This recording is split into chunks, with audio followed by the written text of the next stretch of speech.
Greetings from Moundsville, West Virginia here in Marshall County. We'll here see places such as Moundsville, Glendale, and Cameron.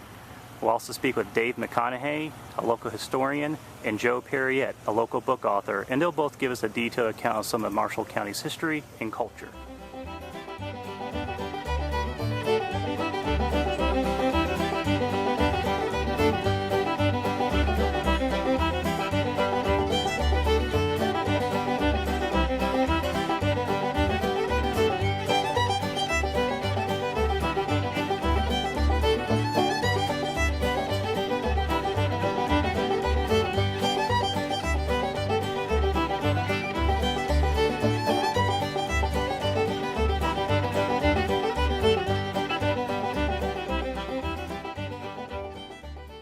First people apparently that we know of in this area were of the Adena culture, which was also along the entire Ohio and Mississippi river valleys, and they built mounds, and Moundsville has probably the largest, tallest of these Adena mounds.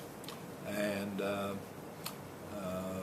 there were a number of other mounds, small mounds, in this area, but most of them have disappeared. The mound here in Moundsville was excavated in the 1800s by people who were not archaeologists, and so it was done very poorly, and a lot of the artifacts that they found have disappeared. The mound was first discovered by Mr. Tomlinson, who was the first permanent pioneer that came to Moundsville.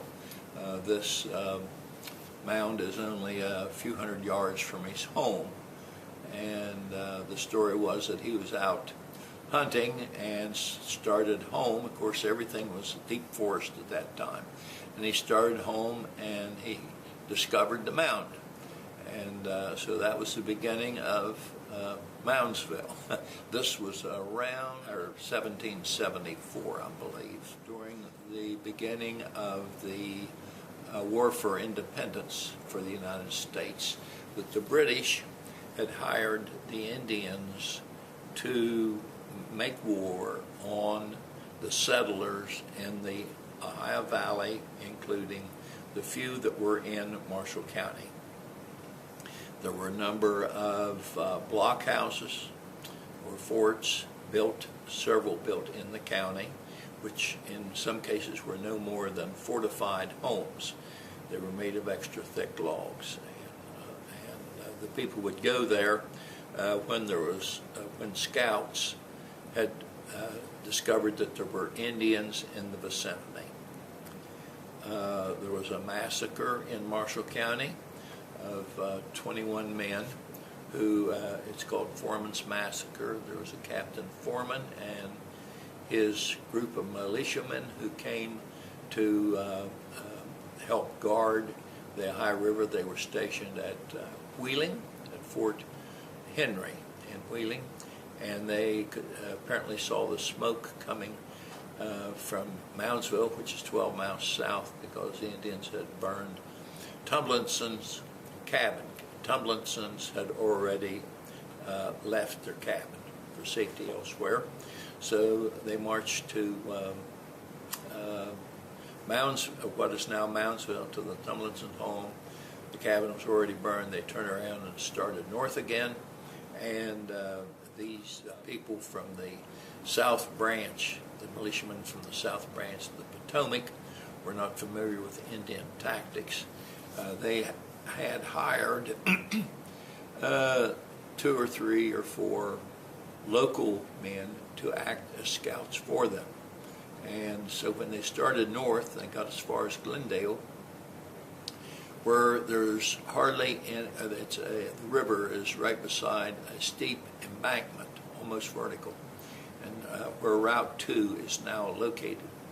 And so, but there was a pathway along the river, and so Captain Foreman decided to go up along the river trail, and the local scouts advised him to go along the hilltop instead of along the river trail because they were concerned with ambush. The scouts were correct. When they got to the upper end of the Narrows, the Indians apparently had scattered some trinkets along the trail, and men with Captain Foreman were interested in picking up the trinkets. They lowered their guard and they were attacked by Indians.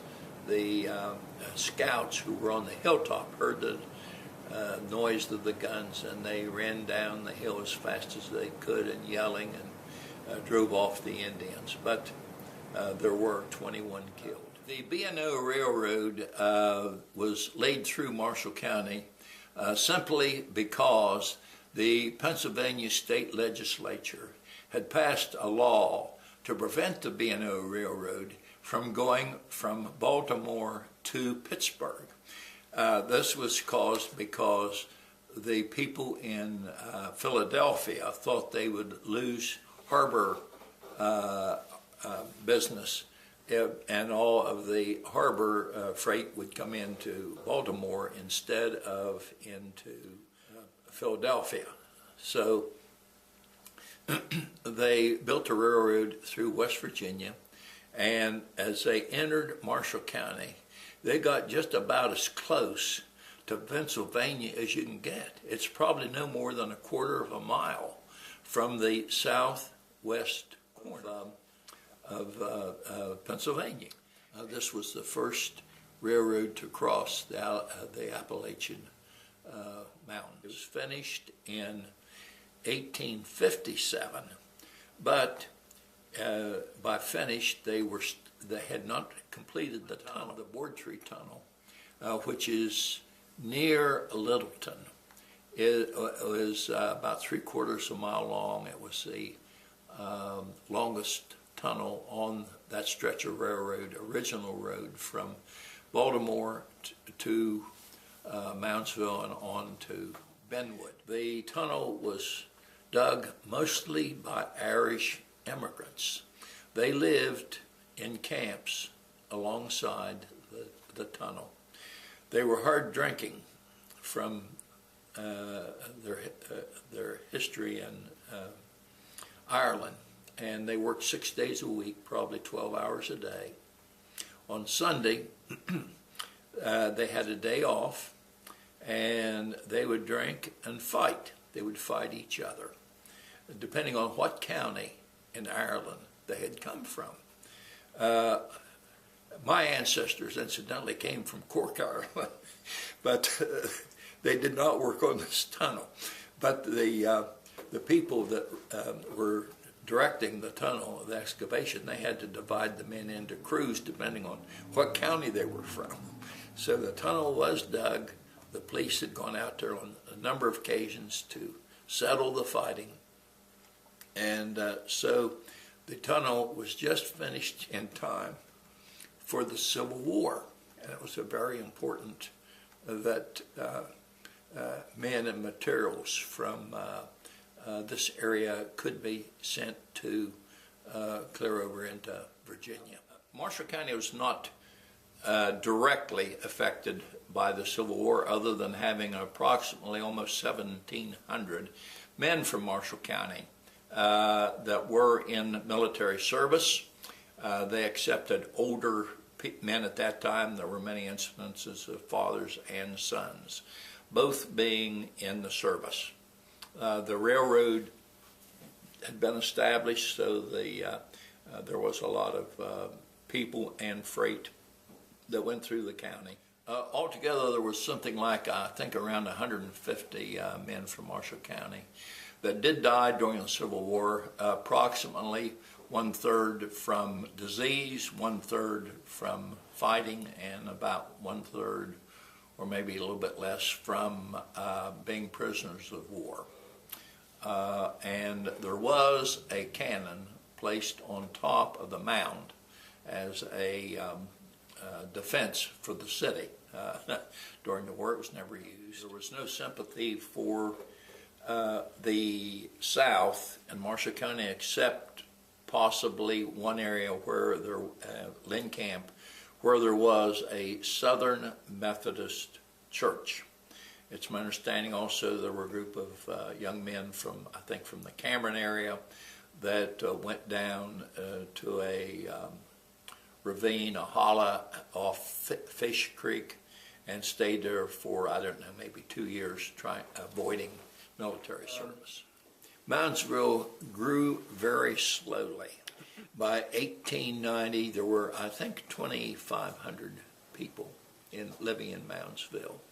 But at that time, at that point, the Fostoria Glass Company, which had been financed by Wheeling people, it was located in Fostoria, Ohio, because of a natural gas there to fire the gas furnaces, the glass furnaces, and they ran out, their gas supply ran out, so they relocated to Moundsville, but this was before there was natural gas in Moundsville. They located here because of the abundance of coal.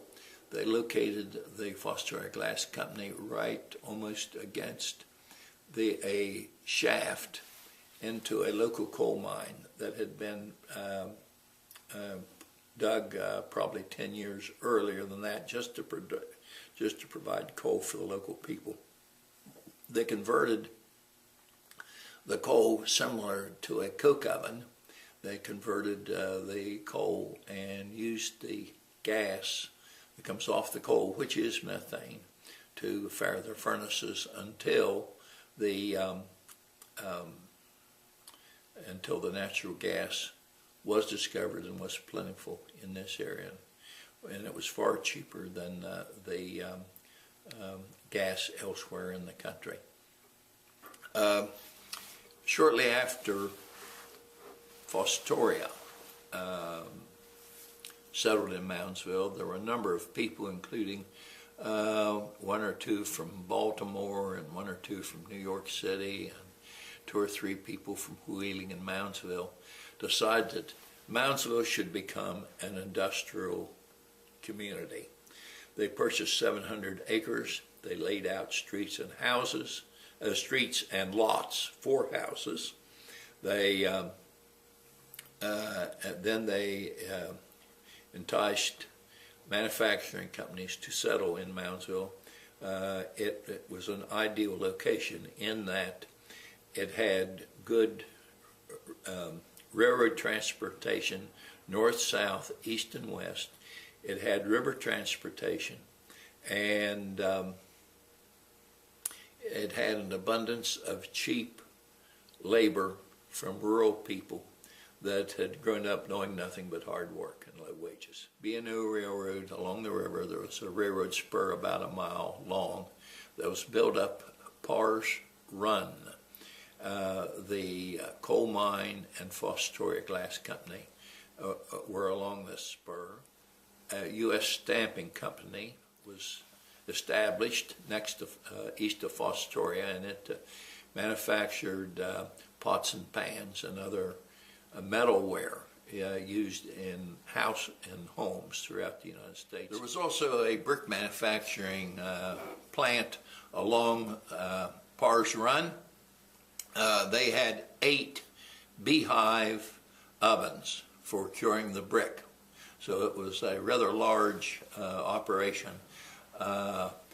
They had mined as much shale that the brick was made not of clay but of shale.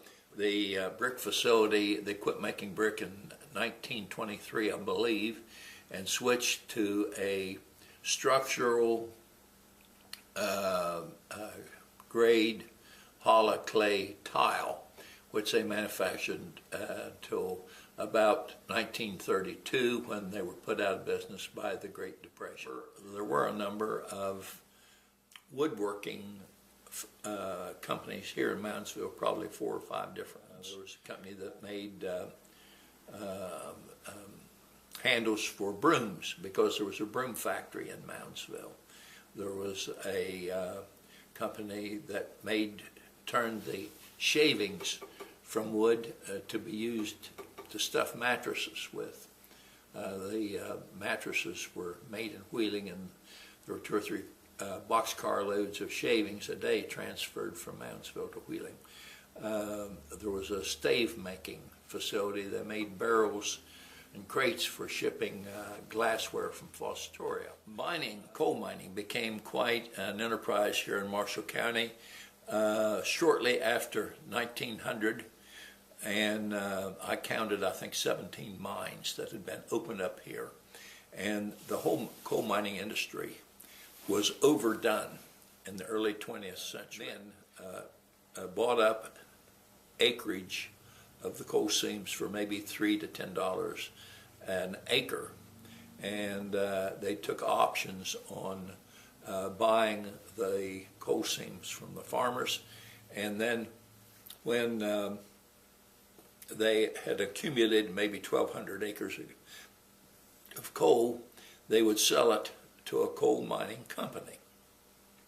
And so the coal mining company had invested the money in buying the ground. They felt obligated, financially obligated, to open up a coal mine, and there were too many coal mines opened up, not only in West Virginia but also in Pennsylvania and Kentucky, and so there was too much coal for the market, and the price of coal went down very, very low, and many of these mines went bankrupt.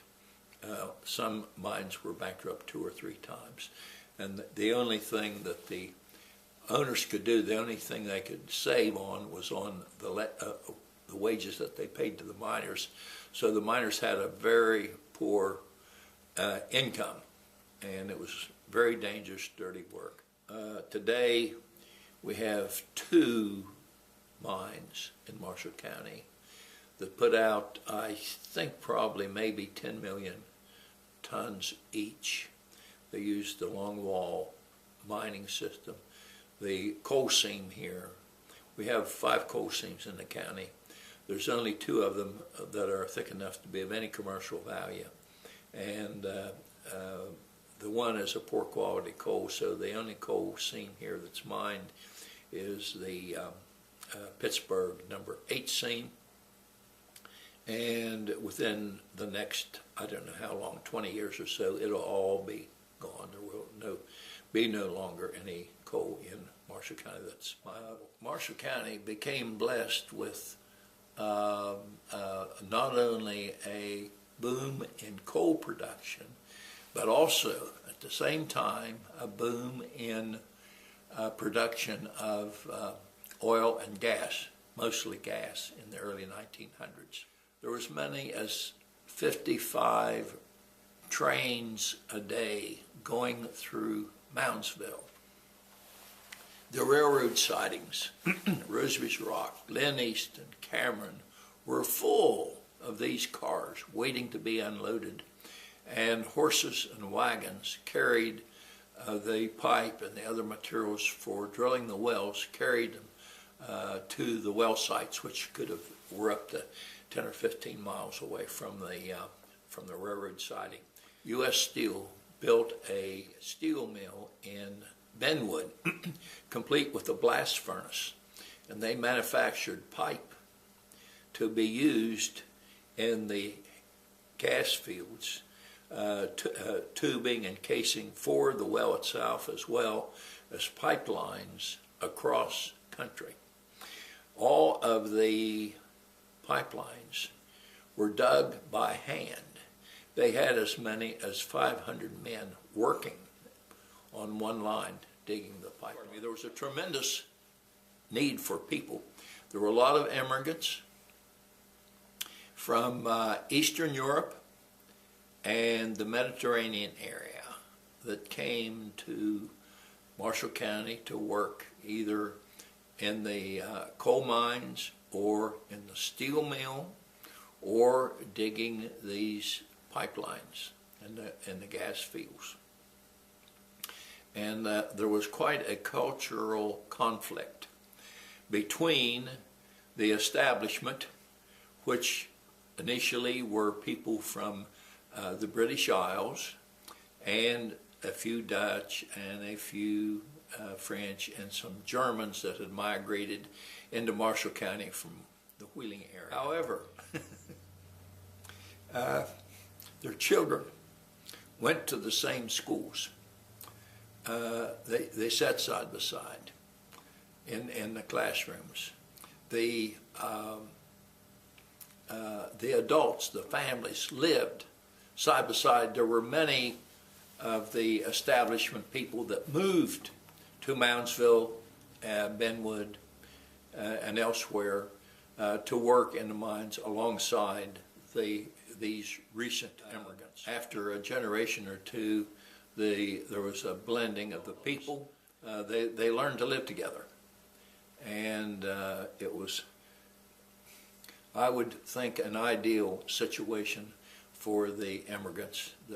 There were no pockets where they lived by themselves. The faster that they became integrated into the American society, the better off for them and their children. Marshall County had another economic boom starting in about 1955 when the Solvay Chemical Company came to Moundsville and built two small chemical plants south of Moundsville, about 4 miles, and that was shortly afterwards followed by another chemical company down south of PPG Chemical Company. Then there were 2 coal mines that opened up. So from the mid-50s up until almost 1980, things were just humming along great here. The aluminum smelter opened up across from New Martinsville. And but then things started going bad, and I mean really bad. One of the coal mines laid off 700 men one Friday. They had gone to long wall mining, and they didn't need all these people. The 2 small chemical plants closed. They were no longer efficient. Fostoria closed. The Benwood Steel Mill closed. The U.S. Stamping Company shut down. Triangle Conduit that made electrical conduit, it closed. Lewis Mark's toy plant closed. All of this within probably no more than 5 years or so. And so the economy here was very bad. It is now picking up again with the boom here in natural gas at this point. I want to set the record straight.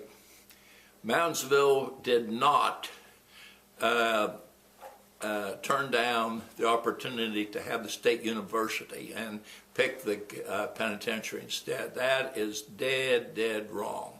There was probably some influence, though, on having the penitentiary here because it was considered to be an asset. It made a few jobs.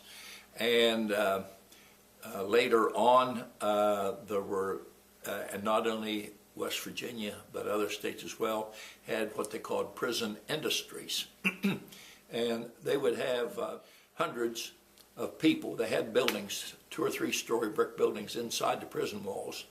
And they would manufacture shirts, trousers, whips, brooms, and other things that were marketable.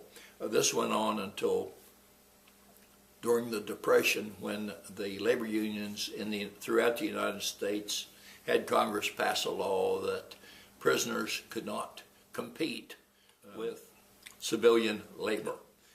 Prisoners themselves made a few cents a day for their efforts, although after they met a certain quota, they were given extra pay. Up until then, it did not cost the state of West Virginia anything to operate the state penitentiary because of the sales of the goods that were manufactured. And incidentally, these goods were manufactured for a company. The companies would, every 2 or 3 years, they would bid on the services of 300, 400 employees. the prisoners, and so the state would accept the highest bid.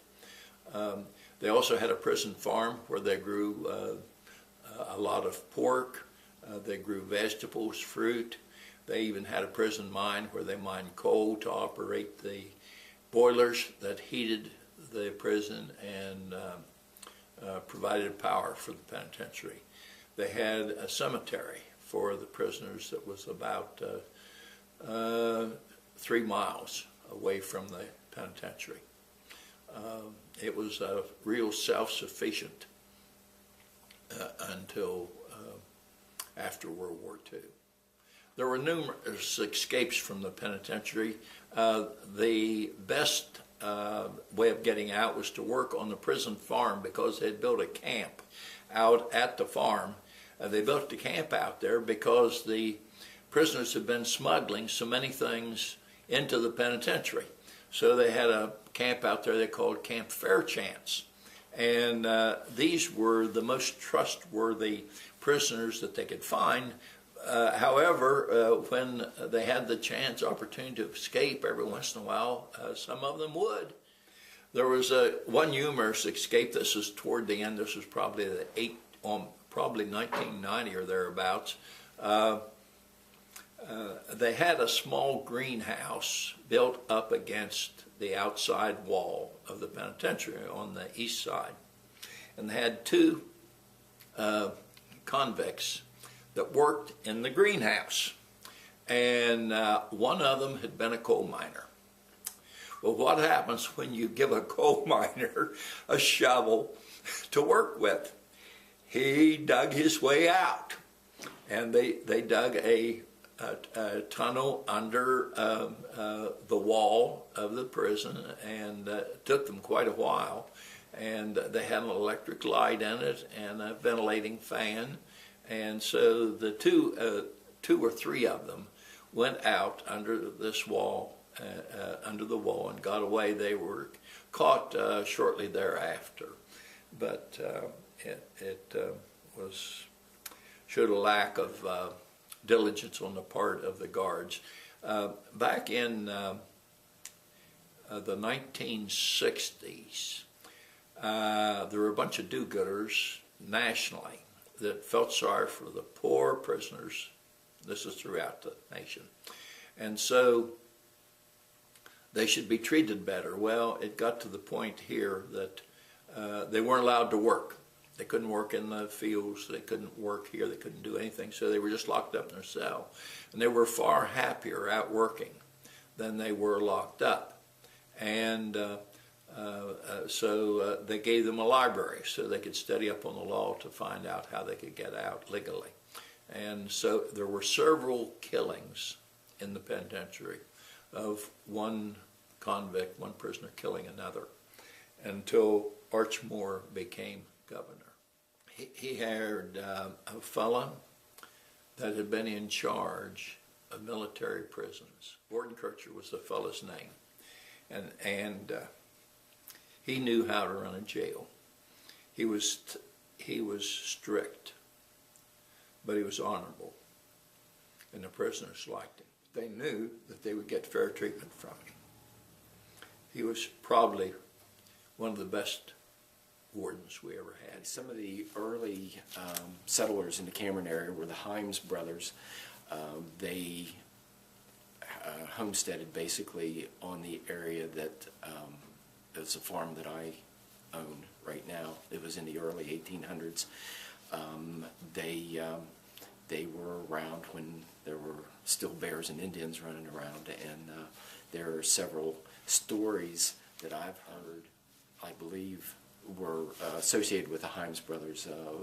One was the story of some Indians who were traveling through the area, and they came to the Himes brothers and asked them if they could have one of the pigs that were that the Himes brothers were growing, and they said yes, and that they all together butchered the hog and divided it up, and that produced goodwill between some of the local Indians and the Himes brothers, and they would come when they got word that there were war parties coming through the area, and the local Indians would help some of the local settlers in fight the war parties. One of the points of significance from the Cameron area in the pioneer Indian days was the existence of the Warrior Trail, which goes through Cameron. And what that is, it was a trail that goes from the Monongahela River north of Morgantown to the Ohio River in the south of Moundsville, Washington Lands area, basically, I believe. And it's a trail that the Indians could travel from the Monongahela River to the Ohio River faster than anybody could come down the Monongahela River to Pittsburgh and then down the Ohio River. Then they could go cross country faster than the boats could travel. So if they needed to, they could cut somebody off at the Ohio River. Early on, some of the early businesses that were in the area, there was a guy named Rush, was a blacksmith and started had a blacksmith shop in the area right in central Cameron, where the bank building is today. The area was then called Rush's Crossing. Later on, then, before the railroad went through in the 1850s, it was called Long Bottom. And then in the 1850s, 1852, when the railroad went through, where it was closed there at Roseby's Rock, they needed, it was going to be a stop on the railroad, so they needed a name for the community. So my great-great-grandfather, David McConaughey, they wanted to call it McConaughey, and he said no, that it'd be too hard for the school children to learn to write. So what they ended up, they named Cameron for Samuel Cameron, who was a B&O right-of-way purchasing agent, and so that's how Cameron got its name. But my great-great-grandfather David and several other businessmen were instrumental in getting the railroad to come, the B&O Railroad, to build the railroad through Cameron. They went to Baltimore and met with executives from the railroad and convinced them to come through Cameron. The original plan, as my understanding was, they were coming through Grafton up to Littleton in Wetzel County, and then the plan was to turn west and go to the Ohio River at approximately New Martinsville, Sistersville area. But when they convinced them to put the railroad through Cameron, that included building two major tunnels, the Tree Tunnel and the Welling Tunnel then at Cameron, which the Welling Tunnel's the better part of a mile long. So it was quite an endeavor to come through Cameron. But they knew what that would do to the economy of the area, and of course it benefited everybody to get produce and supplies out to market, or supplies in, purchase supplies in. After the railroad came through, especially there was a flux of businesses, flour mills. In the 1880s, especially, the gas rush, the gas boom of West Virginia was big in the Cameron area, Cameron, Greene County, Pennsylvania, Wetzel County. One of the people that were instrumental in that was Mike Benedum, who had the Benedum Foundation. He eventually ended up in Pittsburgh, was from Cameron, and he was a wildcatter that did a lot of gas exploration and made his fortune in Cameron. With the gas then came other industries. There was several glass plants. There was people named Patterson started a plate glass factory. They brought sand and in from the eastern panhandle and with limestone, and then made plate glass. And there were two other glass plants that made like chimneys for lamps, oil lamps and things. A company that eventually became Cameron Tool and Supply, which a guy named Vern Monroe was instrumental in building that up, and he had joined with the Spang, who was a big name in gas and oil materials equipment production. I believe he was down in the Clarksburg area and ended up in Butler, Pennsylvania. They were together for a while. And at one time, Cameron Tool and Supply was the premier cable drilling equipment supply place. They had with the natural gas, and they brought the steel in. They would fabricate the tooling and equipment that was needed to drill gas and oil wells. During World War II, they were geared up, and they produced a lot of items for the war effort. Among them were 105 millimeter howitzer shells and 70 millimeter artillery shells, which I happen to have one of each of those. But I remember going in there as a kid and seeing like larger artillery shells, fragmentation bomb. They had a couple of them sitting around. It's the finned type bombs that like were dropped from aircraft. A point of interest about that is that after the war was over and the Allies were going through Nazi records in Germany, that one of their plans was, of course, if they ever invaded the United States, then they would bomb and destroy a lot of the plants and facilities that were helping the war effort. And Blaw & Ox in Wheeling, which was a major machine shop casting, they did a lot of casting of steel and stuff, was on that list. And Cameron Tool was on that list of places that they were going to destroy. During the late 1896, I believe it was, there was a great fire, and the whole downtown area of Cameron was destroyed. I believe it was either 3 or 4 men were killed when they had a train wreck. They were bringing firefighting equipment from Wheeling in to Cameron to help fight the fire, and somewhere between Moundsville and Cameron, the train went off the track and wrecked and killed 3 men. So the fire burnt the entire downtown area of Cameron, and then it was rebuilt out of the ashes, if you will. There was almost every building in the downtown area was completely destroyed. The Elger Pottery Company was in Cameron. It started basically the early 1900s and was purchased by Elger and the Crane Company from New Jersey, and they produced sanitary pottery like toilets and lavatories, you know, all that kind of stuff. And then they eventually moved that part of the pottery to Ford City, Pennsylvania. And but the pottery continued and working. And one of the things that they made was the glassware, the gold coated glassware. And among other things, then they also made was like the Fiesta ware, like the plates that are very popular today. That plant caught fire and burnt down in 1964, I believe it was total loss. The Cameron Pool is a rather unique structure. It's a semicircular design with the 9-foot being in the center, and then it tapers out on the outer end to ankle deep water.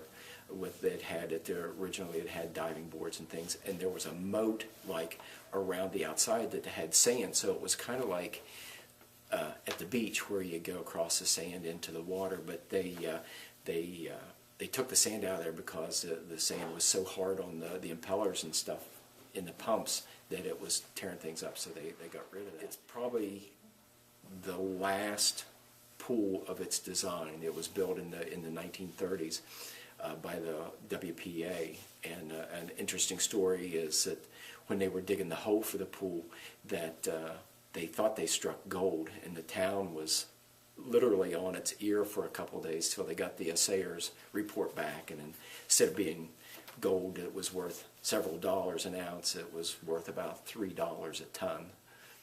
My great-great-grandfather's name was David McConaughey, and he was from Ireland, and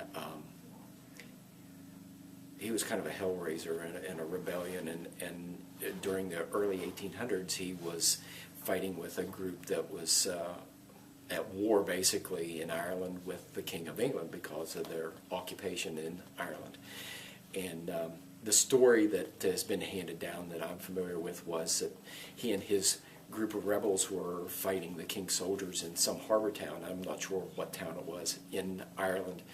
And they were down along the docks, and he went to hide under a wooden shipping crate that was on the docks there, and one of his buddies was already hiding under there, and he told him, he said, Davey, if you're a wise man, you get on that sailing ship going to America and get out of the country before the King's soldiers catch you, shoot you, and throw you in the harbor. So he, as the story goes, he had enough money with him that he bought his passage to America, and we believe the sailing ship came to Baltimore. And I don't know that there's any correlation between him landing in Baltimore and later on then he and some of the other businessmen from Cameron going to Baltimore to talk to the B&O Railroad about coming through Cameron.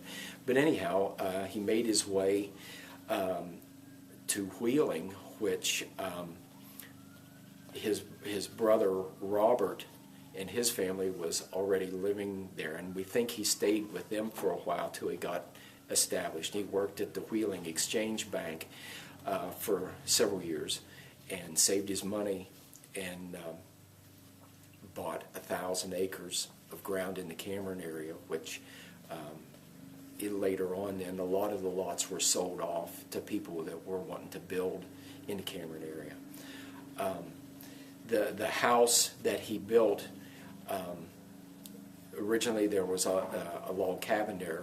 And I'm not sure whether they built the log cabin or whether someone else had built it, but they lived in the log cabin for a few years and started farming and saving their money. And then they built a cellar house. It was the base of sandstone. It was quarried on the property. As a matter of fact, there's still holes in the hillside up on top of the hill where the sandstone formation is, where they quarried the rock out for the house when they remodeled it in 1900, and probably the cellar house. But they lived in the cellar house for a while, tore the log cabin down, and then built the original house. It was in the 1840s sometime. I'm not sure exactly what the date was, but it was the first sawed board or dimensional lumber house in the area. The closest sawmill was in Pittsburgh. The lumber was sawed there, brought down the river by barges, and then brought from the Ohio River, Moundsville area then to Cameron by horse-drawn or ox carts or horse-drawn wagons or whatever. And the house was built. It was a two-story farmhouse.